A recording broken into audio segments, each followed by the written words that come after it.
Good afternoon and welcome to the September 2024 Kay Reed. I'm the Executive Director of the Dibble Institute and want to welcome you all here. It's amazing that summer's over, but it is now. And to celebrate, we have two distinguished professors joining us to talk about lopsided love. But before we get to them, let's just do a brief little introduction. Next slide, please. So on your, you will have an opportunity to raise, so let me start with, if you can't hear me, I'm hoping you're reading this. If something happens with your audio, please just log out, log back in, or use the phone number that came with your invitation to hear us. We will record this, we'll put it on our website, so if something happens untoward, you'll be able to recover. There's a hand located on your control panel. And now, if you would please raise it if this is your very first webinar that you've ever attended. So Dibble webinar that you ever attended. If you could start by putting up your hand if this is your very first Dibble webinar. And we don't have any handouts today, but if Dr. Stanley and Rhoades have something that they'd like us to share with you, we do send a follow-up email and we will send that out. So not very many of you are new. Okay, about 10%. So to you, 10%, we're gonna make this super quick. And if you wanna have a deeper conversation about Dibble, happy to do that at a time of your convenience. We're founded by Charlie and Helen. They loved young people. They were fix-it kind of people, and they saw how young people's lack of confidence in their long-term romantic relationships was getting in the way of them moving forward as young adults. They also saw how their parents, if their parents' marriages were foundering, how that impacted young people. And they said, let's do something, of all the problems in the world, let's work on this one. So we're really grateful that they did. Next slide, please. And so today, Dibble is a national, even multinational. We have a few tendrils here and there, you know, Estonia and Ireland and other places, but we're mainly a national nonprofit, active in all 50 states. And when we say we served 126,000 youth, we really mean you served 126,000 youth. We don't do direct services. We rely on our clients to reach young people where they live and to instruct them in our programs. So we really appreciate that we have such great clients around the country. Next slide. So we have our mission, empowering young people with the skills and knowledge they need to successfully navigate their intimate relationships. Or as we like to say a little more colloquially, get smart about their love lives. It's a part of instruction for young people that is very important, has a lot of ramifications on other decisions they make, and rarely ever taught because it feels a little scary, a little sensitive, and it is sensitive, but it's not very scary. And those of you who are on this call and who teach our programs, you know that you can't handle this, and it's such a mind-blowing thing for young people to realize there's science behind the art of relationships. Okay, next slide. So we have values. We believe in, we're big fans of research. You can see, I'm just gonna call them Scott and Galena. You can call them whatever you'd like. But Scott and Galena here are researchers. We value their research and other people who research our programs or who do relationships research in general. And so the programs we develop are research-based and they're also researched. So you can feel really confident that what you're teaching is like works, right? And it's been validated. So that's a tenet of ours. The next tenet we have is that we're big fans of safe, stable, and nurturing families. There's been a lot of research over the years that shows while marriage is protective, certainly to young people and children, but there are other, it's not exclusive to marriage. There's other ways you can create safe, stable, and nurturing families outside of that legal contracted state. So what's the bottom line is that we want to help young people develop those stable, safe, nurturing families, whatever legal form they take, because that's so important for children. And lastly, we believe that relationship education is for everybody. It's for those of us on this call, it's for our children, it's for other people's children, it's for the young and the old, and no matter who you love, all relationships can be better through relationship education. So that's a central core of what we believe. So, alrighty, next slide, please. So today, as I said, we have joined by Dr. Stanley and Dr. Rhoades. Hello, Scott. Hello, Galena. I've known them for years. They're, and Galena will pop up soon. There she is. They're research professors at the University of Denver. They're also affiliated with Prep Inc., which is one of the thought leaders that we use in a lot of our materials. And today, so Scott's so much fun. You know, you think of researchers and you think of somebody like really dull and boring, but Scott always makes these very entertaining. And I love the title, Lopsided Love. And I was just thinking back to my own growing up in high school and realizing, yeah, there were those times where I was more into it than the other person. And, you know, it was so. I know that people on this call today, Scott, are very interested in how to communicate and what to communicate to young people. And I know that you wanted to talk about that too. So I'm going to leave you to it. And thank you so much. Great. Thank you, Kay. Thank you for the introduction. Hello, Galena. So we're going to... Hello? Hi.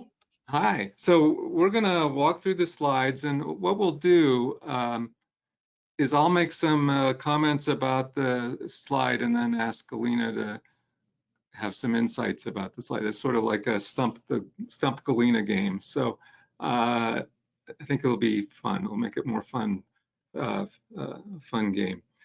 So first slide, Kay. So one of the things that you might keep in the background in thinking about this subject is what's the purpose of commitment. And we have a paper that we wrote in 2010 where we argue that the fundamental role of commitment is to secure attachment. So, you know, two people have bonded in some way. They may or may not going to form a family, but there's some sort of bond that's growing between the two. There's attraction and connection, but it's forms of commitment that really make a bond secure, that make an attachment secure. And so you can see the happy couple in this picture, you know, they're at some stage of life where they're settling down and forming their secure attachment. But there's a lot of relationships where commitment is not equal, resulting in lopsided love. And that's what we're going to talk about today, because we've published a number of studies that are relevant to that, and we'll focus on a few of them today. Next slide. So I'll make a comment about this quote to start off. This is a famous quote in the study of this sort of dynamic in relationships. And you'll see scholars from different backgrounds will have focused on this in one way or another. But a guy named Waller, a social scientist, a sociologist, I believe, from way back, wrote a volume on the family. And this quote is pretty famous, and it's called, for shorthand among scholars, the principle of least interest. That person is able to dictate the conditions of association whose interest in the continuation of the affair is least. Now, first off, Galena is a great editor. She would never have allowed that sentence to survive in an article because it's pretty stilted. But Galena, what do you get out of that quote? What does that say to you? To me, that really means that the person who is least committed has the most power in the relationship. And we think that's, okay, you can hit or you can go next, and the next line will come up. This is very much, we think this quote is related to commitment. And the quote is really true for any kind of relationship. You can think about it as a business deal. You can think about romantic relationships, family relationships, parent-child relationships, any kind of relationship at all, relationships among coworkers. The person who is the least affected or feels like they lose nothing by walking away has the most power. So that's why lopsided love, if you will, is related to asymmetries in power in relationships. And we'll talk more about that. Some of that's really normal early on when a relationship's developing, but over time, it's not a good sign. Next. So I want to say at the outset, I drew this picture. And I haven't done well on selling the signed copies of it, but I can try again with this audience. You could probably pay a few dollars and get a signed copy of this, or you could just watch this webinar over and over again and screenshot it. But this is something that most of you have seen, but some of you, if you're fairly young, you may never have seen one of these. It's called a teeter-totter. And when I was young, and Galena, I think when you were young too, you had, right? These went away in the last 20, 30 years or so, but many of us remember these on playgrounds of children. They went away because they were deemed too unsafe for children. And the reason they're unsafe is actually kind of related to asymmetrical commitment.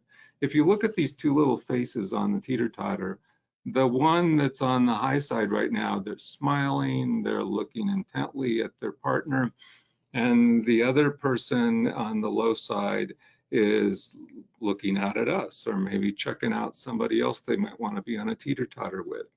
And if you'll recall, if you'd ever been on a teeter-totter, the real risk is for the person that's in the low position to leave the person in the high position stranded and just jump off and let them drop. And that's why you don't see teeter-totters much on playgrounds anymore, because they go up just 6 inches on each side because they're not very safe.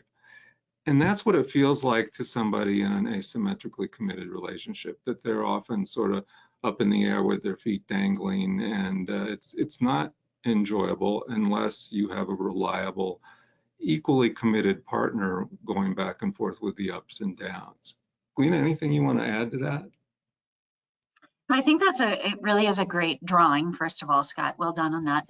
But it is such a great image to think about in what this feels like in a relationship too, right? That the person who has the most power, is really in this, in a position that they control things in the relationships. And it doesn't feel good to have the other person. I mean, that's not a great bonded, connected, committed relationship. So we'll talk all about those. And next slide. Asymmetrically committed relationships affect everything, affect teen relationships, adults, dating relationships, cohabiting, married relationships. And we even, excuse me, we even included a section on it in our new book. Galena, do you want to comment about that at all? Yeah, I'm really excited to get to be a part of this new edition of Fighting for Your Marriage with Scott and Howard Markman and Janice Levine as well. We're thrilled that this is coming out. Oh my gosh, it's tomorrow. Tomorrow. That this book comes out, and it's a great revision and so many updates from the prior version with all of the great relationship and communication skills and updated information based on new research too. So we've included a section in it on asymmetrical commitment. It's always had a strong element of a chunk on commitment in it, so we've included that. We'll be focused today more on, less on married relationships and more on, a lot of the research we'll talk about today was focused on people in their 20s and 30s from a few of our data sets. But we think this affects people in marriage, and we know it affects teen relationships, which we can talk more and more about as we go. Next slide. As we go, we're going to talk first and most about characteristics of relationships that are asymmetrically committed. So if you have a relationship that's not versus some relationships you've identified that are asymmetrically committed relationships, what does the research tell us about the difference in those relationships? And then we'll say a little bit with a slide as we go about some characteristics of individuals who tend to be in the high or the low committed position in asymmetrically committed relationships. And then we'll just, after we go through a number of different kinds of findings, we'll just open it up for discussion about, well, what can you do to help people? What can you do to help teens? Next slide. So I'm going to take this first bullet, and then Galena and I can each just comment on some of these percentages that you see here. In most, not all, but in most of the studies where we've looked at asymmetrical commitment, and particularly the two references that are on the left in the slide there, they are actual samples of partners. So we have couples in the sample, and we can measure their rated levels of commitment to each other. And that allows us to have a really clear way to define what we're calling an asymmetrically committed relationship in these studies, which is that the two partners differ by at least one standard deviation on commitment. Galena, would you say that's a lot or a little? I mean, what do you think? But to me, that seems like a lot. What do you think? I think it's we wanted a difference that should be very noticeable. We would actually, I think both of us think more clinically, that if somebody was even differing routinely by a bit from their partner on it, they would notice it. But we wanted it to be at a level that was, really arguably a strong level of asymmetry. And you can see in the next bullet that there's a pretty serious, pretty large percentage of relationships, in unmarried relationships, dating relationships, and cohabiting relationships that are asymmetrical by that definition. I actually think that percentage for cohabiting is particularly striking. Galena, do you want to say more about that? Yeah, and keep in mind, these are all people who are adults, not teens included in the sample. But I think what we see here is, and some of you may know, a lot of our work has been on cohabitation and how for some people that may be linked with risk for divorce later on. And what we see is nearly half of those relationships, cohabiting relationships, include are an asymmetrical relationship where one person is significantly more committed than the other person. And I just think about that time for a couple and how much they're dealing with, right? That they are dealing with who's contributing to the household, they're dealing with, friends and time together, all of these things that come up in relationships. And almost half of them are also dealing with a big difference in commitment between the two of them. And at a time when they are sort of externally committed in that, they're living together, they have signed a lease together. In many cases, they have all of these things that may be keeping them together, even when they have a pretty big difference in their commitment levels. It seems to us like it's a pretty big number, and it speaks to some complexities that are often not well understood by people who are about to live together. And we'll come back to that, because this data right here, Galena and I are often talking about premarital cohabitation. So we're talking about, differences among those who are married based on whether they live together before marriage, and especially if they live together before engagement. We'll come back to that. Here, that 46%, that's just a sample of people that are in pretty serious cohabiting relationships, whether or not they're eventually going to marry, from a sample of Galena's.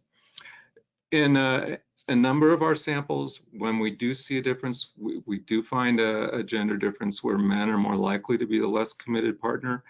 And the way to think about that is, so that first difference, 23 versus 12, yeah, so about 2 to 1, if you have an asymmetrically committed relationship, at least in that sample, the men are more likely to be the less committed partner. But when you see a 2 to 1, that also means there's a lot of women that are the less committed partner as well, and you can see that in the cohabiting only sample, where it's even, those percentages are closer, though there's still a pretty good difference there. And you can be speculating or thinking about, if you want to ask any questions about that, why might that be? But there does tend to be, if there's a difference, it tends to run that way in terms of a difference between the sexes. Next slide. Next, yeah. I messed up this slide slightly, so you'll see a little more of it in a minute. But if you just had a sample where you knew that people were asymmetrically committed, and the sample included people that were dating or cohabiting, this is kind of an extension of the point that Galena just made. It's just kind of coming at it through the other door. You're more likely to have cohabiting couples than dating not cohabiting couples in a sample of couples that are asymmetrically committed. Galena, do you want to say any more about that right there, or leave it with what you said before? I think we can keep going. Okay, next. And they're also less likely to have clarified a mutual commitment to marry. So I'll comment on this because I think one of the things in the findings, some of the just simple sort of findings we've said so far about percentages and characteristics and the nature of this kind of relationship is that we believe that the asymmetrical commitment is more common in relationships that are less defined. They're less further along. It's less clear if we have a future, do we want a future together? The more people have sort of had those discussions and clarified where they want to go and clarified whether they're on the same page, the more a sample has that characteristic, the more you're going to find couples that are more symmetrically committed, though there'll still be plenty that are not. And the newer the relationships, the less established, the less that's worked out about what this means and where it's headed, we would expect the more asymmetrically committed couples you'll have in the mix. So we expect a lot of asymmetrical commitment in teen relationships. Next. Starting to cohabit, so this is the other side of a lot of the research we've done related to cohabitation. Starting to cohabit prior to marriage, especially if prior to being engaged, has been associated with greater odds of being asymmetrically committed.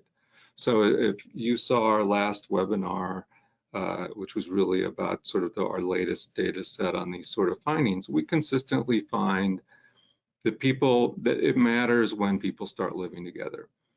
People who either wait till marriage, if they're headed to marry, or they are already engaged when they start living together, tend to have less of all sorts of kind of issues, including less likelihood of being asymmetrically committed. And we think sometimes what happens is people have moved into living together so fast and they get kind of stuck. They built up a lot of inertia that maybe they haven't really vetted the relationship enough yet about things like, are we equally committed to each other, for it to have been wise to make it harder to break up by moving in together. Next. Now, next. So in a number of our publications, and again, we're really focusing on 2 here, but we have others that go these same directions. Asymmetrical commitment predicts lower relationship quality and less relationship stability.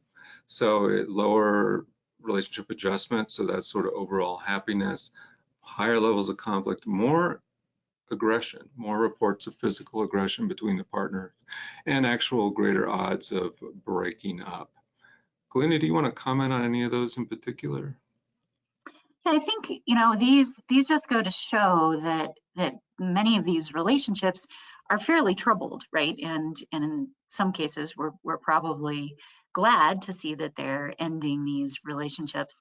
The aggression, I think, is particularly important to think about, and how aggression and commitment, or differences in commitment, may be linked to one another. That, you know, commitment and especially a difference, that's a stressful issue for a couple, and that conflict and higher levels of physical aggression is pretty troubling to see that.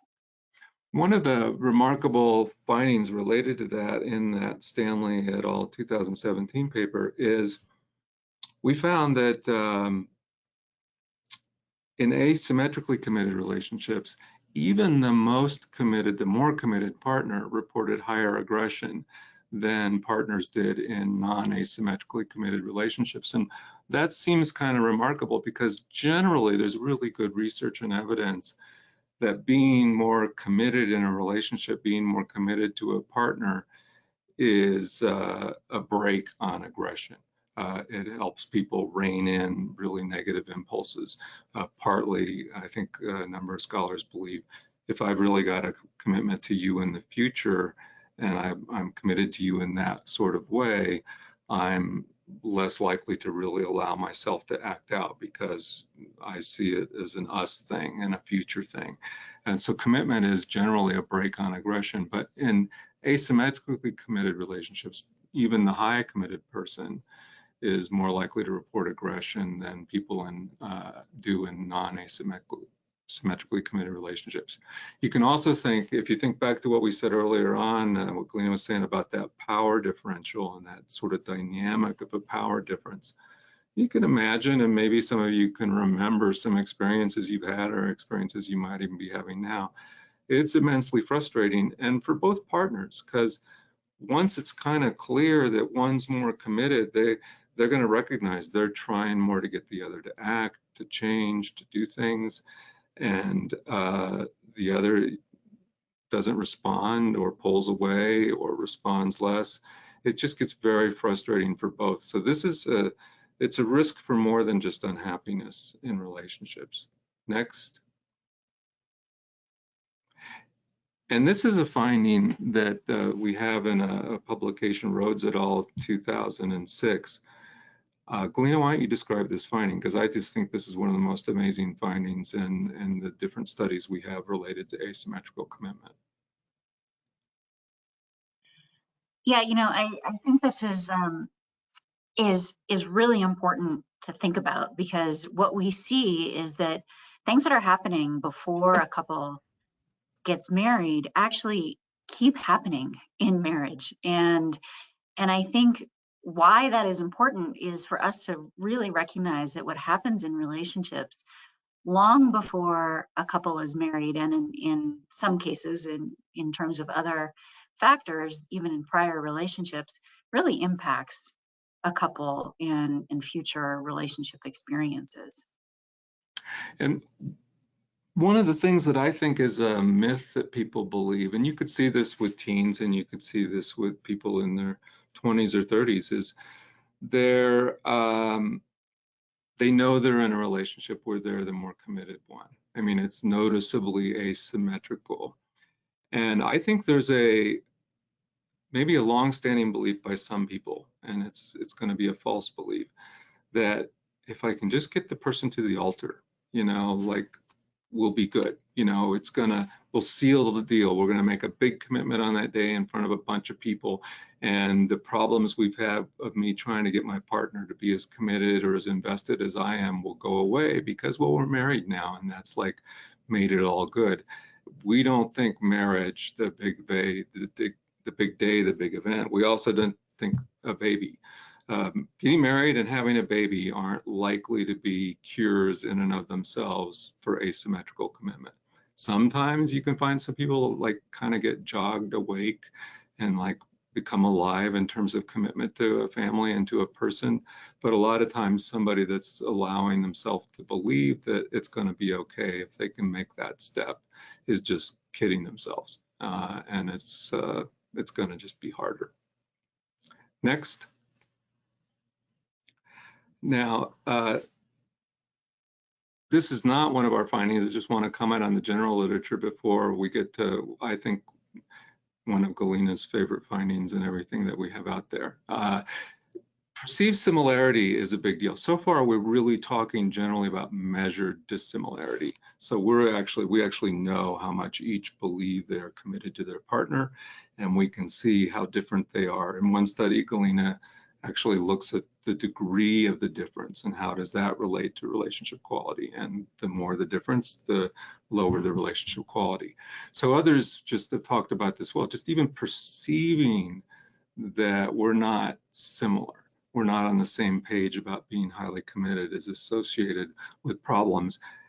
And conversely, perceiving that, wow, you're in this with me, we're both really committed to this, and believing your partner's on the same page about that is associated with all things good in a relationship, which makes this next finding really important.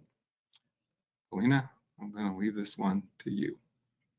So this was a study of ours where we had people answer many surveys, several waves of surveys over a few years, for many of them for years before they got married. And in that same relationship, if there was ever a time on one of those surveys that you thought you were less committed than your partner, then your marital quality was lower years later. Just one time point made that difference. If you thought you were less committed, or if you thought your partner was less committed than you were, it actually didn't matter if you were less committed. If your partner was less committed, if you thought your partner was less committed, it meant lower marital quality later on. And it just really speaks to how pervasive this difference and what it means can be. And this was a really simple question. We asked, how committed are you to your relationship? He answered it on a 1 to 7 scale, I think. And how committed is your partner to your relationship? And if you perceived a difference, it really mattered later on for your marital quality. So this is amazing to me, because this is like, now let me give a context. This is a sample of people that were already relatively seriously committed, not necessarily engaged. They may or may not have been living together. Galena, I forget what percentage of that sample eventually marries, but they weren't married yet at the start of the sample. But it is sort of striking to think that if at any time, at the times we measured, you said, well, I'm an 8 and she's a 7 in commitment, it's not a good sign. As Galena mentioned, if I think my partner's more committed to me, that didn't seem to bother people that much. So then maybe they should actually ponder that as well. So this is a little, like, this is an actionable sort of finding, and relates to the finding we were talking about a minute ago about how this persists long into marriage or into, you know, relationships as they go. People should take warning signs about differences in commitment seriously, unless they're really sort of early in the relationship. You know, early in the relationship, people don't know what they have yet or what they each want or what's going to grow and develop. So that's different. But a relationship that's moving on toward more investment and more time, people should really think about what it means if they're noticing that their partner seems to be less committed than they are. It's going to matter probably. Next. So now another paper that we published, we actually, in one of these same samples, we actually looked at the characteristics, and we looked at a lot of different kinds of characteristics. So we're just summarizing the ones that were significantly different between those who were either less committed, they're in an ACR, and they're less committed, and those folks compared to people that are not in an asymmetrically committed relationship, versus people that are the more committed partner in asymmetrically committed relationships. How do they compare to people that are not in asymmetrically committed relationships? And a few of the findings, so the less committed partners are more likely to have parents who never married. Interestingly, parental divorce wasn't associated with it. So parents never marrying was. So you could imagine some sort of maybe attachment issues or dynamics there, which could be both family history and or genetic. Tend to be more attachment avoidant. So a little, you know, more difficulty like jumping in and being in and feeling comfortable being in a relationship and being committed. And interestingly, and this is a whole other area of research that we do, but they perceive themselves as having more alternative partners. So if you think back to that teeter-totter, the way those little faces are so artfully drawn is pretty brilliant, actually, I would say, because the people that are tending to be the less committed partner tend to be looking around. They're looking around more than the person that's more committed. And we know from many studies in the field of commitment that when people are more committed, one of the things that happens is they spend less time seriously checking out what it's like to be with somebody else. So that's not exactly surprising. It was just really interesting that that showed up as a finding in this method. And then the people on the more committed side. So next, they're more likely to be anxiously attached and have trouble depending on others. Galena, talk a little bit about anxious attachment, if you would. Yeah, anxious attachment, I think, makes a lot of sense here, that we see that people who are anxiously attached tend to want to try to be in a relationship and may worry about their partner's commitment or being left in a relationship. And so I think that really fits here, that we would see that. It also seems like with having more trouble depending on others, people are almost aware of that, right? That they may not know who they can depend on and who they can't. They may not have a great kind of barometer for who's someone who's dependable or not. And it may be that they're staying with people who are less committed, maybe longer than they should in a way, because of that anxious attachment. Yeah. So Galena, let's imagine that I don't have a private practice anymore, but you still do. Let's say you're seeing somebody who, as an individual, they're not coming in with their partner, or you're talking with a teen, you know, somebody, a teen you want to give good advice to, and they can acknowledge, or they've admitted it's clear they tend to be anxiously attached. What can they do to not kind of end up in this position or in this sort of relationship? You know, I think being able to kind of evaluate past relationship experiences is really important, to think back, how did other relationships go? How did they end? When was the point at which you maybe knew that that relationship should have ended, but you didn't end it? So I think doing some evaluation of past experience is important. But another thing people need to do is really talk this through with their partners, right? Do things where people are getting a good sense of where their partner's commitment is. And in a way, some ways kind of testing the relationship. I don't mean testing the partner, but maybe doing some work to really evaluate whether this relationship is viable, and whether two people are equally committed. The best way to do that is by moving in together. Is that right, Scott? Yeah, it's exactly just what I was going to say. The single smartest thing they can do to test the relationship. So we know from research, as we talked about earlier, that people who move in together without clear plans for the future tend to have lower relationship quality and higher risk for divorce. We see that for people who are testing the relationship too. Some people move in together as a test of the relationship, and we know that that's actually associated with having poor relationship quality, if that's the case. Right. Yeah, and so we'll talk more in a minute about just other kind of advice that would be actionable for teens, but really important if somebody tends to be sort of clingy and know that they kind of tend toward the anxious attachment side of things. They need some checks and balances on their life, maybe with a friend or just going slow. So we'll come back to that because they're very likely to hang on when they shouldn't. Okay. We have a poll question. Next slide. I don't know how you do the poll question. You can do next and the text will come up. There we go. Good. Great. So you all can take about 20 seconds here to answer that.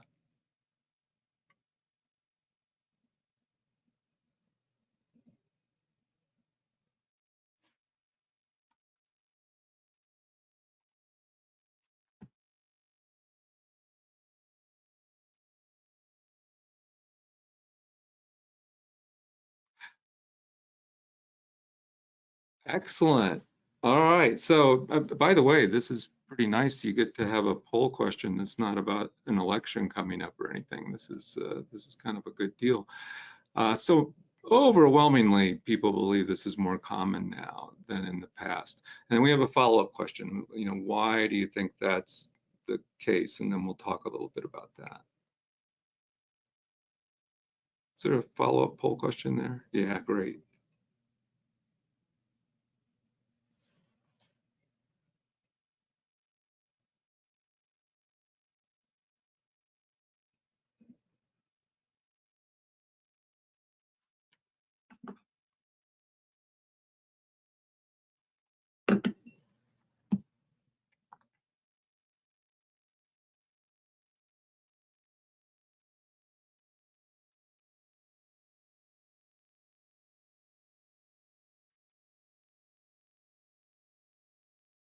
Galena, we get to analyze some data. What do you think of these numbers?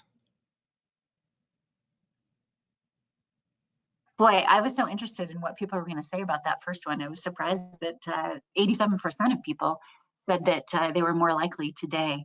You know, I think this makes so much sense that that would be the case. We're going to tell you right now, we don't actually have good data over time on this, so we can't tell you whether they actually are more likely. We have data right here. We could publish this. This is.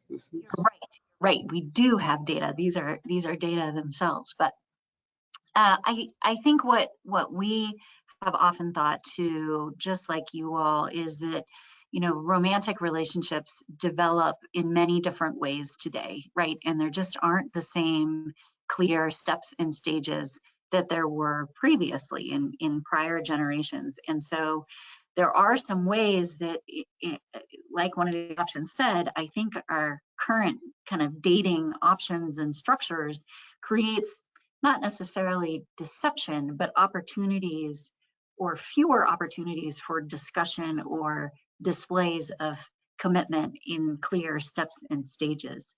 What do you think, Scott? I completely agree in that there's less structure, there's less clarity, and we are saying, this was sort of one of the points we started to get into a bit earlier, that if relationships have a certain progression with discussion and clarity, and there's steps and stages, and they're moving toward like some kind of commitment to the future, then you're going to see less asymmetrical commitment. But we live in, I like to call it the age of ambiguity, where so much, until people have really decided to settle down, so much is much less settled than I think it used to be decades ago. And there's less clarity about what it means to be dating, about cohabitation. If you haven't heard us make this point before, it's fundamentally ambiguous. I mean, that's kind of the actual point of it, to not have to be super clear yet about where we're going. That's why whether a couple's already engaged or not makes such a difference, because cohabitation in and of itself is uninformative about the level of commitment between two people, or it doesn't really tell you much at all. Sort of like how having a child might not tell you much at all about having a commitment between two people. But other things like engagement, or it's just a serious plan for a future that you're willing to declare to others, those things are real markers of commitment. So I think all those things are in the mix. It's just, it's easier to be less clear. And I want to pick up on the thing, Galena, you graciously said, can we put the numbers back up for a second? I want to see what the percentage was again on the dating reinforces deception. I agree with Galena in that I don't think that's generally what people are doing in dating. But I do think in dating, the way people date now, and with the apps and all, there's a lot of room for somebody that does want to be deceptive to be deceptive. There are some people that are in a dating app world that maybe is one that caters to people that are looking for a mate, and that's not why they're there. They're looking for hookups, and it doesn't do them well if that's the motive, to be all that clear that they're not looking for this. Simultaneously, you can also have, you know, people that are looking for just, they're not looking necessarily for the one, and you can have people in those systems that are being deceptive about, I'm absolutely looking for the one, and I want it to be someone soon. So there's reasons to have mismatch, which comes back to something Galena said that's really important, is as a relationship is going on at all with much at stake, people need to be talking to this person and really trying to start figuring out like what they're each a customer for. What are they looking for? Okay, next slide. And we're going to open it up in a second, but this is just the next slide. Yeah, these are just some of the things we just talked about. And then just expectations are different. Low isn't. Maybe some people have lower expectations about what they could even get in a relationship, but it's also clear that expectations have just changed about age and stage of life. So a lot of people at 22 at this, you know, they're not looking for settling down necessarily at this point. So there's a, you know, the younger somebody is, I think the more room there is for a lot of asymmetry that may or may not be a problem unless the relationship is progressing or more becomes at stake about it. But otherwise, you know, there's a lot of ambiguity, and people kind of have to swim through that.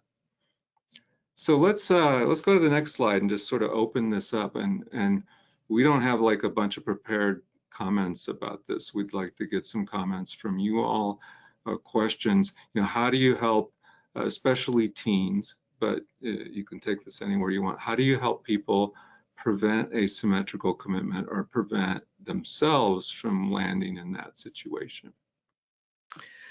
So, excuse me, so this is Kay. If you would like to answer Scott's question, please go to the question box and put it in there.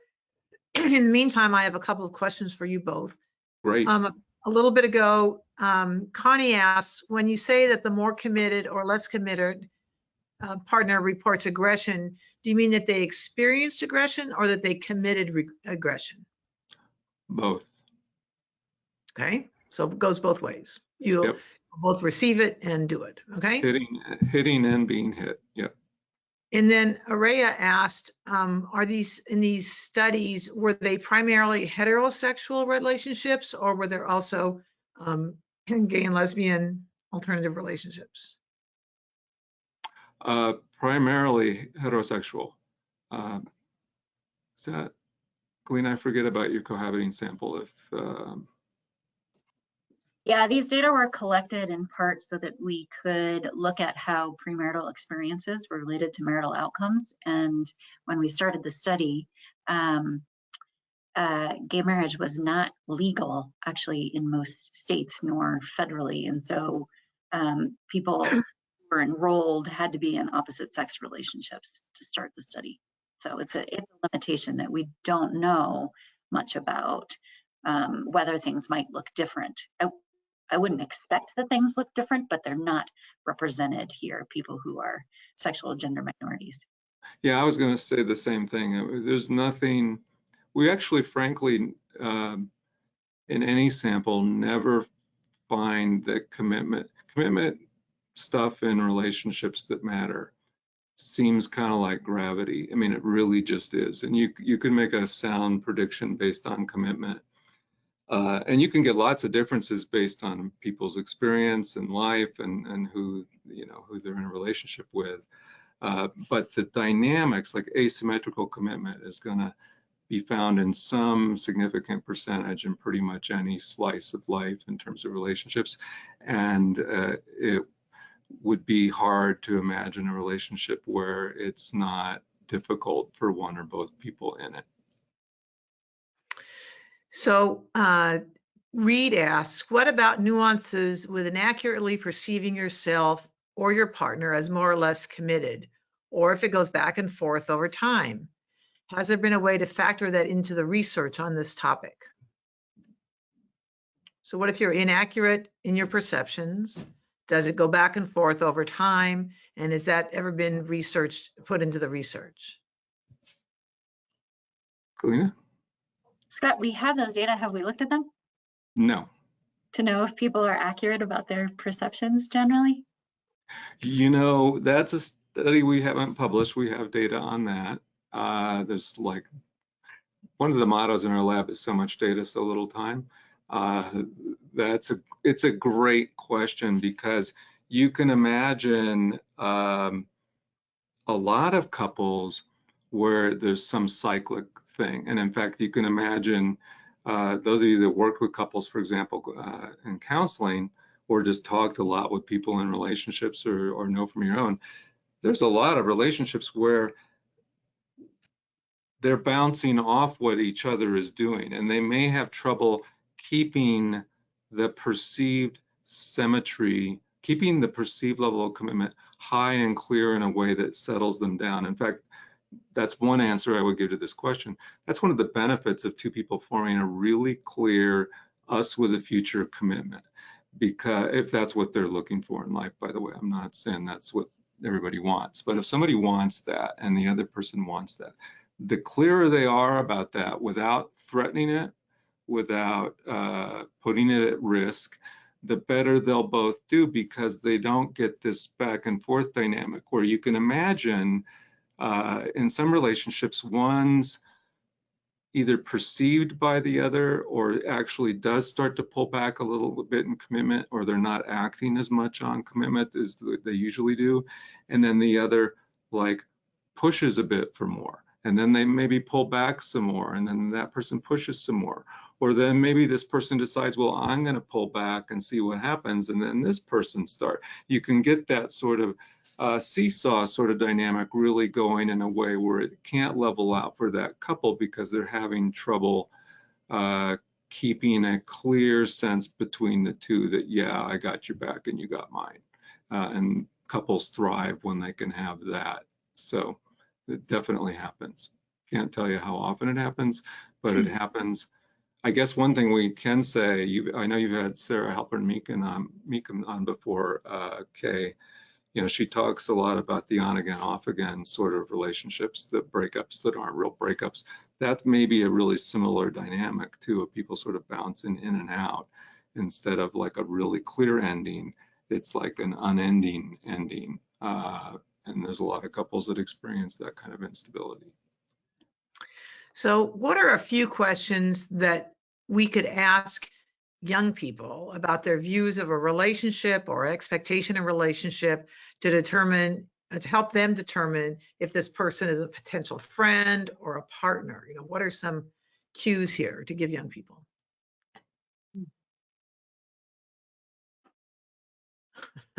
Stump the stars. Yeah, right. You've done it.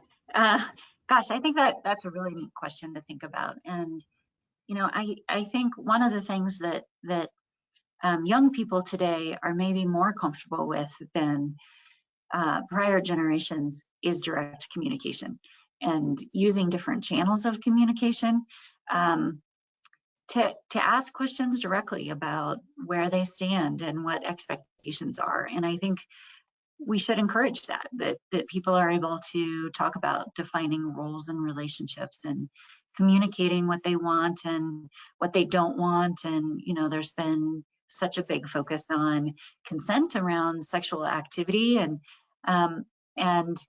that should incorporate consent around all kinds of, or expectations around all kinds of other components of relationships. So I think, you know, to me, it's about encouraging whether teens or adults really to be able to communicate and be direct about what they're looking for and what their expectations are. Yeah, and I think communication is just a giant part of that. And then the other shoe to drop there that I would add is I think it's worth, this is one of my favorite things to ask people to do. If I'm talking to somebody who's like in dating world, teen, 20-year-old, 30-year-old, whatever, 70-year-old, I like people to think about refining their sense. What do they interpret as being committed? If they're looking for a committed partner, how would they know it when they saw it? What are signs of commitment? Because I think a lot of people don't necessarily recognize what a sign of commitment is, say, for example, compared to a sign of infatuation or sexual interest, or even just sort of romantic attachment in some level. Because commitment, one of the things you'll see with commitment, one of the reliable signs that there's a commitment is you'll see some kind of willingness to sacrifice. There's a willingness to, and I don't mean being a doormat, and I don't mean you being one-sided, but you'll see in a healthy relationship that actually has some mutual commitment, you'll see each being willing to give something up from time to time for the good of the other, or to be sensitive about the needs of the other relative to maybe what they want that day or want to have happen that day. And I encourage people to think about things like that, like what signifies commitment to you, and what would tell you a person's really potentially committed to you versus just sexually interested in you, or maybe not interested in you at all. And so, Scott, what I think is important that you just said is that you wouldn't just ask someone, "Are you committed to me?"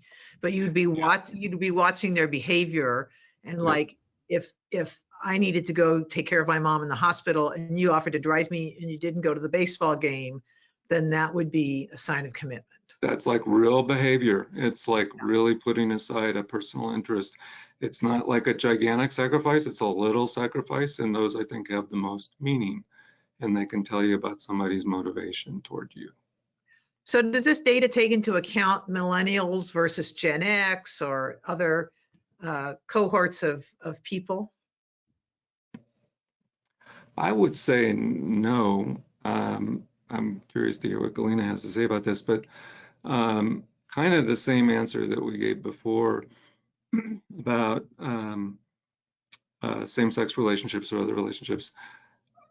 I think you can find groups where the percentages would be different. I don't even have a prediction about Gen X versus millennial. Like if you could get people at similar relationship stages in samples for those two populations, and even at best collected it in the past, so you had the data sort of in real time, like when they were 20 or when they were 25, would you see more asymmetrical relationships among dating relationships in one group or the other? I don't know. I don't have a prediction about that. The prediction that I would be happy to make is that it's not going to be good however much of it you see in a particular generation. That if a person's in it on one side or the other, it's not the greatest thing in the world. And I think that's intergenerational. Like it's gravity. Okay, so does ACR in marriage lead to cheating and possibly divorce? If you have an asymmetrical relationship, is it going in the wrong direction? Certainly can go that direction. You know, sometimes it can just be manifest that one's just perennially not willing to step up in the way the other would like or do some of the things the other would like.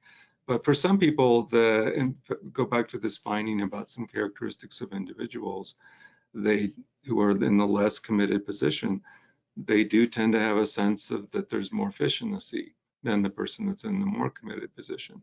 If you think there's more fish in the sea, you might still be fishing, or you might be looking around pretty often about what other people are pulling out of the lake and wondering what you could do. So I think that's a risk that it could go that way. So a lightning round, final lightning round, 60 seconds. What are other signs of commitment besides sacrifice? Talking about a sense of a future, having a sense of a future and things that express that there might be a future together. I think making commitments in the future to future activities or, family engagements, that kind of thing.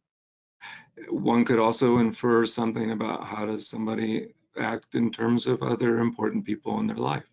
How do they act out commitments they've already got in their life? That might also inform a person about how committed this person could be to them. Using we, not you and I. Yeah, we is a really good thing. Yeah, it's a good sign that something's changed in the nature of the understanding. Major appliance purchases, does that help? You come back to that. Boy, you must have remembered some talks from me from way back. There was this finding way back that people that were more committed, couples were more committed, tended to buy things more like major appliances than entertainment packages or other things. And, you know, it was an easy point for me to make, like, you know, you don't buy a washer and dryer with somebody you're not planning to have a future with, or you don't if you're smart. So sometimes purchases would reflect how somebody's thinking about commitment. How about one last thing? So what about pets as a sign of commitment? I could see that going both ways. What do you guys think? I don't want to end on this, so you'll have to ask another question, but we find that having a child together before getting married is not related to, or having a child together unmarried is not related to whether you break up or not. So I don't know that pets would qualify either. If having kids doesn't necessarily mean you're more likely to stay together. Or would it? No, I think you found in the same study that having a child together didn't sort of play out in that much either, right? Yeah. Well, it's been a great conversation this afternoon. really happy to have you here again for your annual visit, and we'll book you again. There's a lot of citations we will, so you can clip out Scott's art piece. Somebody asked for it back. I thought that was too much for us to do. Okay, final slide, Kim.